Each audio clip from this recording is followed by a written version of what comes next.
दोस्तों स्वागत है आपका by the dip YouTube channel के अंदर। अगर इस चैनल को अभी तक सब्सक्राइब नहीं कर रखे हैं तो सब्सक्राइब कर लीजिए और साथ ही साथ घंटी वाले निशान पे भी क्लिक कर दीजिए ताकि कोई भी वीडियो हम अपलोड करें तो उसकी सूचना आपको जल्दी मिल सके। वैसे हम बहुत ही कम वीडियो बनाते हैं और अपडेट कर पाते हैं यूट्यूब के माध्यम से, तो इसके लिए हमने जो एक रास्ता इख्तियार किया है आप लोगों के लिए वो है टेलीग्राम का ये ग्रुप। टेलीग्राम के इस ग्रुप में आप आना चाहते हैं तो इस वीडियो के डिस्क्रिप्शन में आपको लिंक मिलेगा।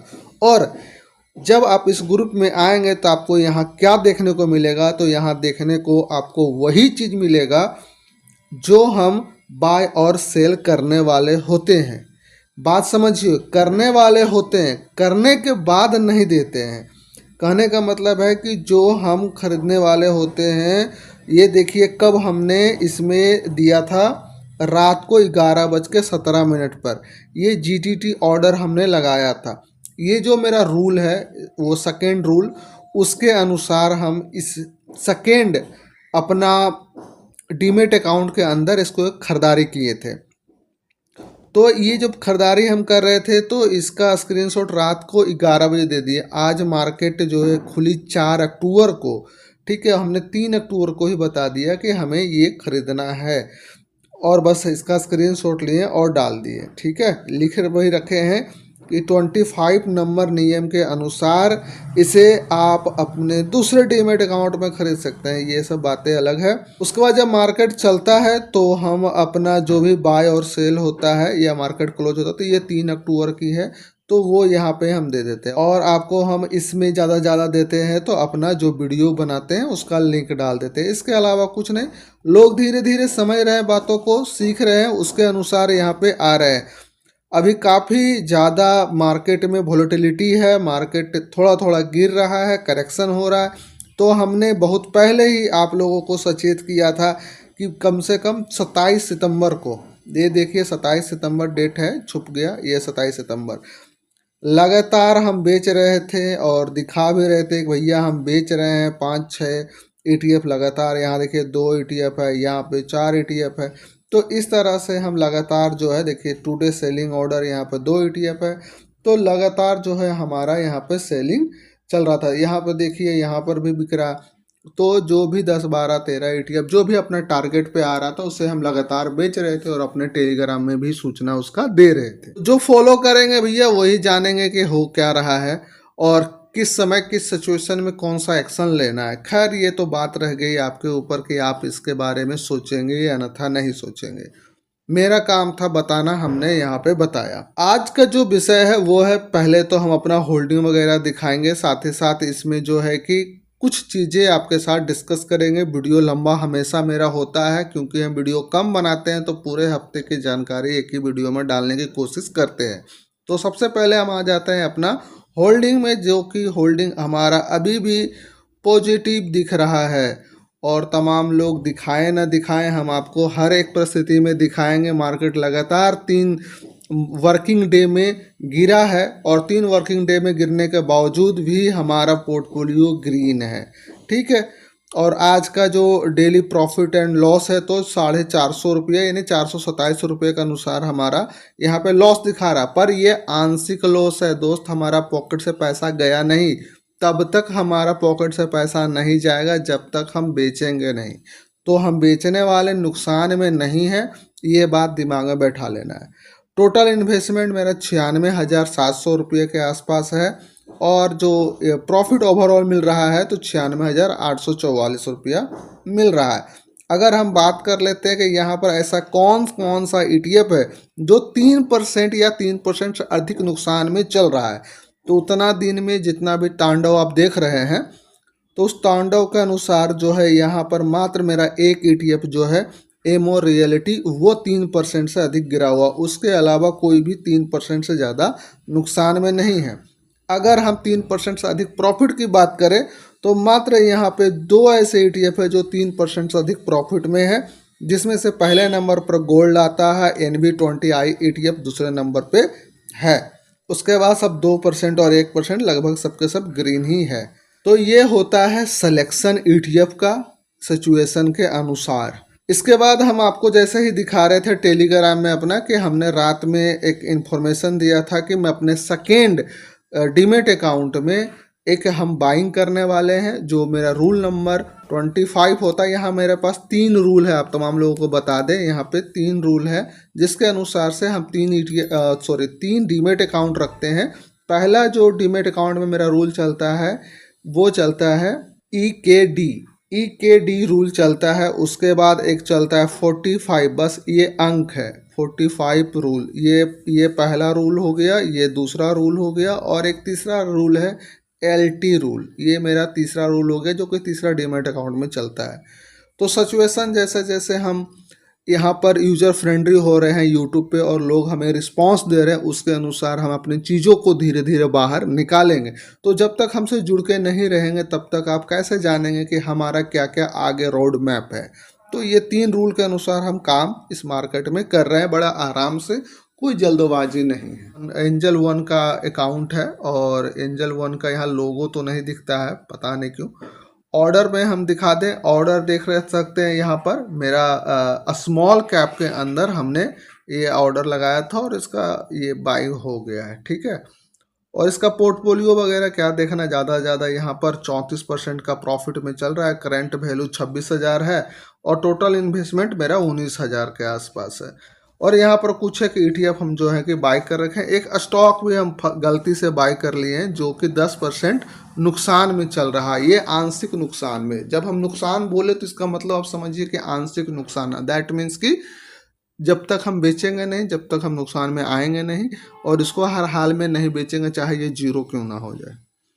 तो इस तरह से चल रहा है और हमारा ज़्यादा कुछ खास यहाँ पर नुकसान नहीं है, क्योंकि जो मेरा रूल नंबर 25 होता है वो हार्ड एंड फास्ट रूल होता है, वो हर समय हम इसे यूज नहीं करते हैं। दोस्तों आज हम बात करने वाले हैं, थोड़ी लंबी कहानी हो गई हमारी, लेकिन होगी ज़ोरदार। और सबसे बड़ी बात है कि बहुत कम समय में, महीने में बहुत कम ही वीडियो बनाते हैं, तो इसके लिए कोशिश करते हैं कि ओवरऑल जो जानकारियाँ हैं वो आपके सामने रखी जाए। वीडियो लंबी हो सकती है पर थोड़ी बहुत तो ऐसी चीज़ें आपको समझ में आएगी कि एक्चुअली चल क्या रहा है मार्केट में।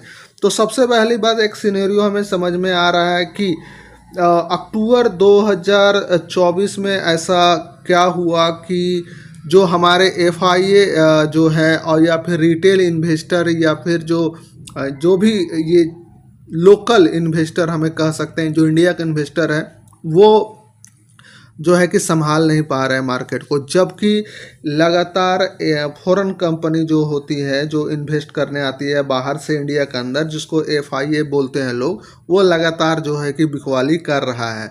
तो कहीं ना कहीं जितने भी लोग चिल्ला चिल्ला के यूट्यूब पर बोलते थे ना कि हमारे रिटेल इन्वेस्टर जो हैं वो मार्केट को गिरने नहीं देंगे, वो ऊपर ही रखेंगे, तो आज उसका सच्चाई हमारे सामने आ गया कि मार्केट को बाहर से ही चलाया जा रहा है, ना कि अंदर के लोग चला सकते हैं, ठीक है। क्योंकि हमारे पास बचता ही कितना है। अभी आप देख लो कि सैलरी पर्सन पर काफ़ी ज़्यादा दबाव डाला जाता था कि सैलरी पर्सन पर लोग ज़्यादा उम्मीद करते थे कि उसको 1 से लेके 5 तारीख तक पेमेंट मिलता है, तो वो अपना सैलरी का कुछ हिस्सा स्टॉक मार्केट के अंदर लगाता है।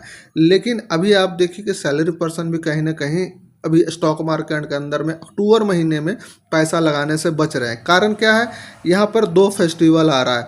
वीक के पहले हफ्ते में, सेकेंड वीक में आपका जो है दुर्गा पूजा आ गया, ठीक है, और वीक के आखिरी में दीपावली है ना, दीपावली आ गया। आप लोगों को नवरात्रि का हार्दिक बधाई मेरे तरफ से और मेरे पूरी टीम के तरफ से। तो दुर्गा पूजा दीपावली के में जो खर्च है ना हम लोग का हिंदू फेस्टिवल के अंदर, वो खर्च बहुत हैवी होता है, जिसके वजह से, और अभी महंगाई भी ज़ोरदार है इंडिया के अंदर में। तो ये सब सिचुएशन को देखते हुए जो है कि लोग अभी अपना पैसा को अपने पॉकेट में रखना चाह रहे हैं, ना कि किसी स्टॉक के अंदर डालना चाह रहे हैं। तो यहाँ पर ये समझ में आ रहा है कि कहीं ना कहीं बाहरी ताकत ही हमारे भारतीय स्टॉक मार्केट के अंदर में कुछ ना कुछ तो कर रही है। उसके हिसाब से मार्केट ऊपर जाएगा, उसके के हिसाब से मार्केट नीचे आएगा। तो अब यहाँ बात आता है यहाँ पे कि FIA आखिर अपना यहाँ पे सेलिंग क्यों कर रहा है इंडिया के अंदर में।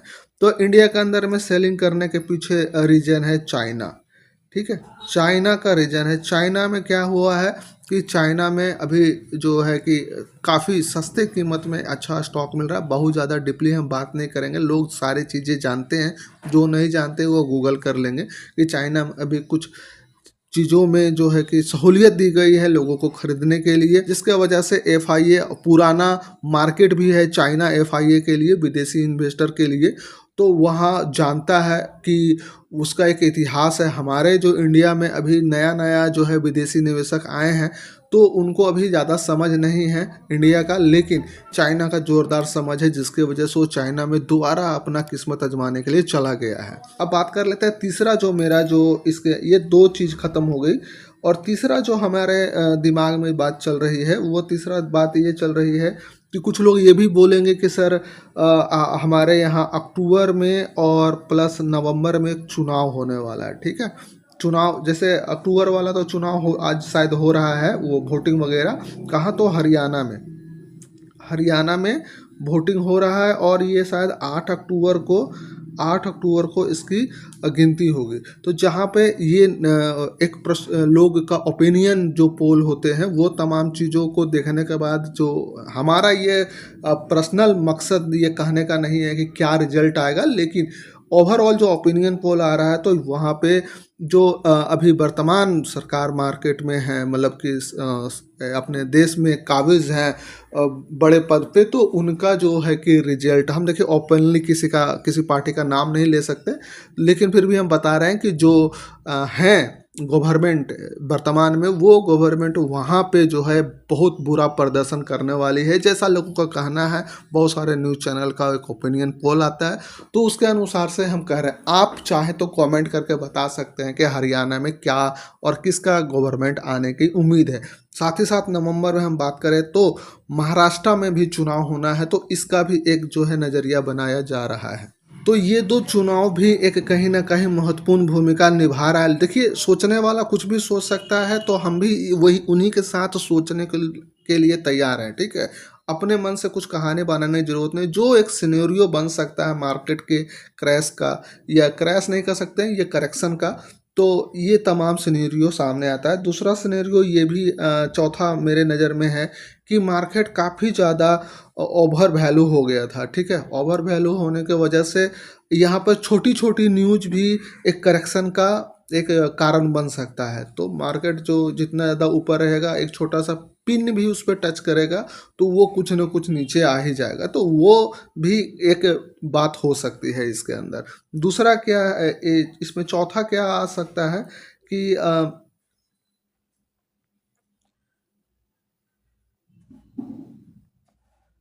इज़राइल और ईरान जो अभी चल रहा है, वॉर चल रहा है इज़राइल और ईरान के बीच में, एक दूसरे को ज़बरदस्त डंडा कर रहा है लोग। तो यहाँ पे भी जो है कि आपको बता दें कि ईरान जो है धमकी दे रहा है कि अगर तुम हमारे साथ कुछ किए, तो हम जो तेल तूल जो लेके जाते हो तुम हमारे यहाँ से, तो हम तेल उल देना बंद कर देंगे पूरे देश को। अब सोचने वाली बात है यार, वो एक दिन के लिए तेल देना बंद करेगा कि एक महीने या एक साल के लिए? अगर महीने साल के लिए बंद किया तो चलो ठीक है, डिप में बाई करो, कोई दिक्कत नहीं, एक अच्छे ETF या स्टॉक को। लेकिन अगर जीवन भर के लिए तेल देना वो बंद कर दिया, तो फिर तो ये एक महामारी जैसा स्थिति पैदा हो जाएगा। ये बात सामने आ रहा था, तो हमने आपके सामने डिस्कस किया। उसके बाद पांचवा जो सिनेरियो बन रहा है मेरे हिसाब से, वो पांचवा सिनेरियो है अपना सेबी का।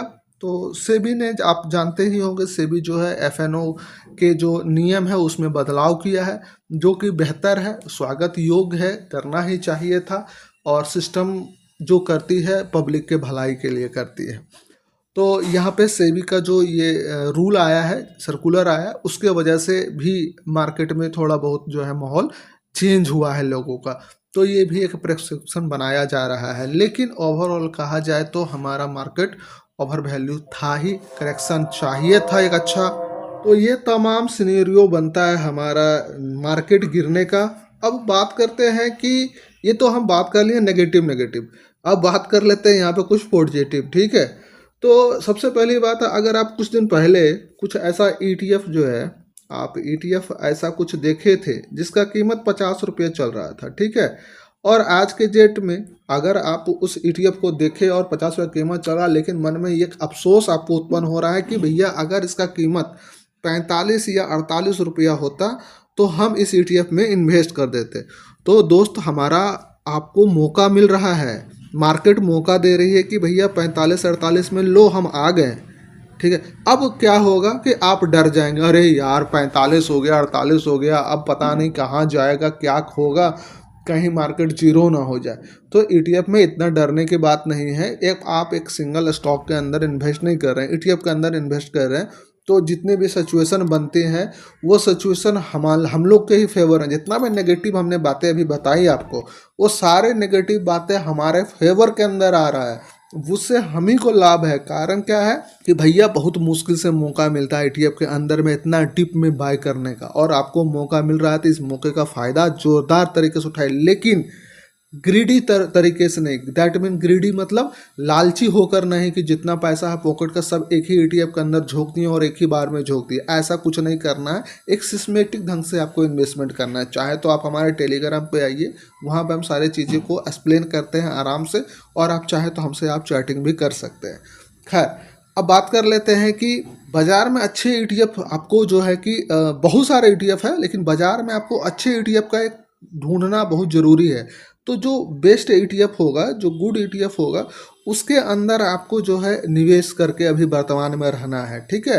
तो जिस तरह से हम आपको बताएं कि हमने किसी एक ETF में बाई किया, तो उसकी जानकारी हमने टेलीग्राम पे दी, तो उसी तरह से जानकारी देते हैं। जो बेस्ट ETF होता है उसके अंदर हम लोग छोटा छोटा इन्वेस्टमेंट करते हैं, टेस्ट करते हैं कि कैसा परिस्थिति चल रहा है, उसके अनुसार जो है आगे उसके ऊपर और ज़्यादा हम लोग जो है फंडिंग करते हैं, ताकि उसे और एक्युमुलेट किया जा सके। उसके अलावा देखिए कि नेचर है बाज़ार का, नीचे जाना ऊपर जाना, इससे ज़्यादा ETF वाले को फ़र्क पड़ना नहीं चाहिए, क्योंकि अगर आपका अच्छा फंडामेंटल ETF के अंदर इन्वेस्टमेंट किया गया है तो।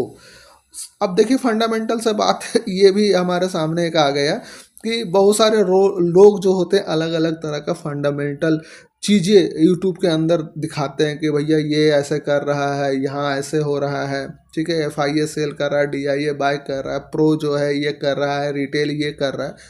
देखो ये सब बातें तब तक अच्छी लगती है दोस्तों जब तक मार्केट आपके हिसाब से चल रहा है।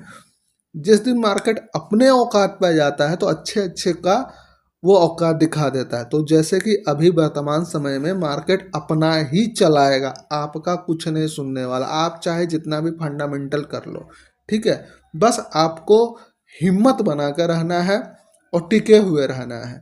यहाँ पर जो बाजार में जो है, जो अपना लठ गाड़ के लंबे समय तक टिका हुआ रहेगा पैसा लगा के, वही जब मार्केट ऊपर उठेगी तो वही पैसा को भजा पाएगा, अपना एक अच्छा प्रॉफिट बना पाएगा।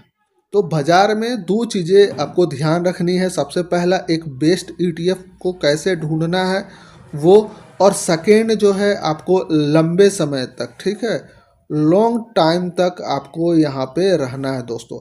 ये दो चीज़ें आपको दिमाग में रखनी होगी, तभी जाकर आप यहाँ पे एक अच्छा वैल्यूबल प्रॉफिट बना सकते हैं। अन्यथा क्या होगा कि अभी जैसा मार्केट है ना, यहाँ पर वैसे लोगों को लात मार के बाहर निकाला जा रहा है जो ज़्यादा उछल कूद कर रहे हैं, ठीक है। और उछल कूद करने वाले लोग जो हैं 2-3% करेक्शन आते ही बाहर हो जाता है, क्योंकि वो वॉश आउट हो जाता है, उनका पॉकेट का पैसा जीरो। क्योंकि ना रिस्क मैनेजमेंट पता है हमें, ना बेस्ट चीज़ें पता है कि किस में हमको कितना इन्वेस्ट करना चाहिए, किस टाइम में इन्वेस्ट करना। तो ये तमाम चीज़ों को आपको समझना होगा, तब जाके आपको इन्वेस्ट करना होगा। रेंडमली आपको नहीं हर चीज़ में इन्वेस्ट करना। जब रेंडमली आप इन्वेस्ट करने लगेंगे तो आपका सारा पैसा ख़त्म हो जाएगा, और जब उसके बाद मार्केट गिरेगी तो आपको बहुत अफसोस आएगा कि यार हमने हमारा पैसा को खो दिया, या फिर इन्वेस्ट कर दिया समय से पहले, जो कि अभी हमें रुक के इन्वेस्ट करना चाहिए। तो ये सब सारी चीज़ें हैं जिसको आपको समझनी चाहिए, और आप चाहें तो इन तमाम चीज़ों को हम भी कंसीडर करते हैं। जब कभी भी आप किसी ETF के अंदर अपना इन्वेस्टमेंट करते हैं तो बहुत सारा पैरामीटर है, उस पैरामीटर को देखने के बाद ही हम किसी एक ETF के अंदर में इन्वेस्ट करते हैं और कुछ अमाउंट से इन्वेस्ट करते हैं। तो आप चाहिए तो आ सकते हैं हमारे टेलीग्राम में, और नहीं आना मत आइए, फ्री वाला भी टेलीग्राम चैनल है, उसमें भी आप आ सकते हैं। वैसे ये जो टेलीग्राम जिसके बारे में हमने अभी आपको बताया, तो ये टेलीग्राम जो है हमारा इतना एक सेवा शुल्क लेती है, जो कि बहुत ही नगण्य है। 51 रुपीज़ बहुत ही नगण्य आपका सेवा शुल्क लगता है, और जहाँ पे हम अपने सारी चीज़ें आपके सामने डिस्कस करते हैं। खैर कोई बात नहीं, ये तो हमारा एक छोटा सा प्रमोशन था जो हमने कर दिया। लेकिन by the dip YouTube channel को सब्सक्राइब कीजिए और कम से कम 50 सब्सक्राइबर पूरा करवाइए, जिससे कि हम लाइव आ सके, आप लोगों के साथ लाइव बातचीत कर सके। इसके लिए 50 सब्सक्राइबर होना बहुत ज़रूरी है। तो यहाँ तक आप पहुँचाने के प्रयास कीजिए। वीडियो यहाँ तक देख लिए तो धन्यवाद, और वीडियो को लाइक कर लीजिए, चैनल को सब्सक्राइब कर दीजिए, कमेंट जरूर कीजिएगा कि हरियाणा का चुनाव में रिजल्ट किसका आने वाला है। फिर मिलते हैं कोई नए वीडियो के साथ, जब तक के लिए टेक केयर, बाय बाय।